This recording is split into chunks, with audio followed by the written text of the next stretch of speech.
Hello viewers, welcome to Mass Tutor. Exercise 2.5 la 9th sum. Find x, y and z given that the numbers x, 10, y, 24, z are in AP.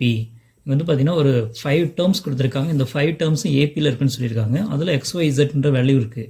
அந்த XYZோட value என்ன அப்படிங்கிறத நம்ம find out பண்ணணும். இதுதான் வந்து question. Okay, so first given வந்து என்ன கொடுத்துருக்காங்கன்னு பார்த்துக்கலாம். x, 10, y, 24, z are in AP. Okay, so நமக்கு தெரியும் ஆல்ரெடி புக்கில் வந்து ஒரு கண்டிஷன் கொடுத்துருக்காங்க. The condition for the three numbers a, b, c are in AP is 2b is equal to a plus c. அதாவது ஏபிசிங்கிற இந்த 3 டேர்ம்ஸ் வந்து ஏபியில் இருக்குது அப்படின்னா செகண்ட் டேர்மை 2ஆல் மல்டிப்ளை பண்ணோம். 2b is equal to first and last டேர்மை some பண்ணால் அதுக்கு ஈக்குவலாக இருக்கும். இதுதான் அந்த condition. 2b is equal to a plus c. இந்த கண்டிஷனை யூஸ் பண்ணி நம்ம என்ன பண்ண போகிறோம்னா அந்த 9th சம்மை சால்வ் பண்ணலாம்.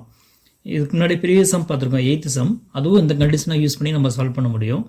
8th சம் மாதிரியே 9th சம்மையும் நம்ம என்ன பண்ணோம்னா காமன் டிஃபரன்ஸ் வச்சு ஈக்குவல் பண்ணி நம்ம சால்வ் பண்ண முடியும்.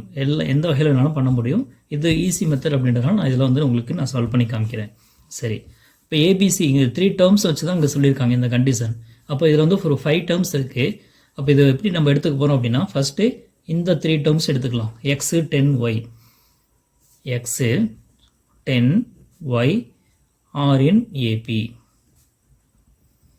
ஓகேங்களா, அது ஒரு பக்கம் இருக்கட்டும். நெக்ஸ்ட்டு அடுத்த 3 டேர்ம்ஸ் எடுத்துக்கலாம். 10 y 24 are in AP. இது ஒரு பக்கம் இருக்கட்டும். அடுத்த 3 டேர்ம் எடுத்துக்கலாம். y 24 z y 24 z are in AP. So இந்த 3மே வந்து ஏபியில் தான் இருக்குது. ஏன்னா அடுத்து கன்சிக்யூட்டிவ் தான் எடுத்திருக்கோம். ஓகேங்களா, சரி.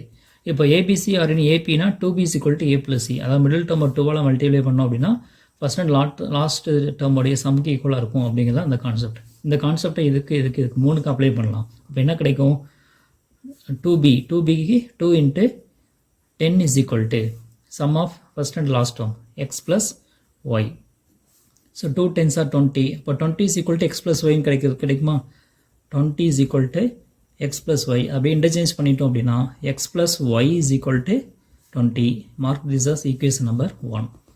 அடுத்த இதில் அதே மாதிரி இந்த ரூல் அப்ளை பண்ணால் 2 into y is equal to 10 plus 24. 2 into y 2y is equal to 10 plus 24 34 கிடைக்கும். இதிலேருந்து y is equal to 34 by 2 we get 17. 34 12 divide பண்ணால் 17 கிடைச்சிடும். அப்போ y is equal to 17. இது ஈக்குவேஷன் நம்பர் 2ன்னு வச்சுக்கலாம். இதில் அதே சேம் ரூல் அப்ளை பண்ணலாம். 2 into 24 is equal to y plus z. 2 24s are 48 is equal to y plus z. இது அப்படியே இன்டர்சேஞ்ச் பண்ணி எழுதும் பொழுது y plus z is equal to 48. இது ஈக்குவேஷன் நம்பர் 3. இந்த 3 ஈக்குவேஷன்ஸும் நம்ம சால்வ் பண்ணோம் அப்படின்னா XYZோட வேல்யூ வந்து கிடைச்சிரும். செகண்டில் ஒய்யோட வேல்யூ கிடச்சிருச்சு. y is equal to 17 கிடச்சிருச்சு. அப்போது substitute y is equal to 17 in equation number 1. 1ல் சப்ஸ்டியூட் பண்ணலாமா? x plus y is equal to 20ல இப்போ என்ன கிடைக்கும்? x plus y க்கு பதிலாக 17 is equal to 20. இதுலேருந்து x மட்டும் வச்சுட்டு 17 ரைட் சைட் சென்ட் பண்ணால் என்ன கிடைக்கும்? 20 minus 17 we get x is equal to 20 minus 17 3 அப்படின்னு கிடைக்கும். ஸோ xோட வேல்யூ கிடச்சிருச்சு. இதில் பார்த்தீங்கன்னா y plus z is equal to 48. அப்போ இதில் y ஓட வேல்யூ சப்ஸ்டியூட் பண்ணலாமா? Substitute y is equal to 17 in equation number 3. 3ல substitute பண்ணலாம். yக்கு பதிலாக 17. அப்போ 17 plus z is equal to 48. இதுலேருந்து z மட்டும் வச்சுட்டு 17 ரைட் சைட் சென்ட் பண்ண என்ன கிடைக்கும்? z is equal to 48 minus 17. So ரெண்டையும் சப்ராக்ட் பண்ணுங்கள். 8 minus 7 1 4 minus 1 3. அப்போ z is equal to 31. Therefore, value of x is equal to 3, y is equal to 17 and z is equal to 31. That's all.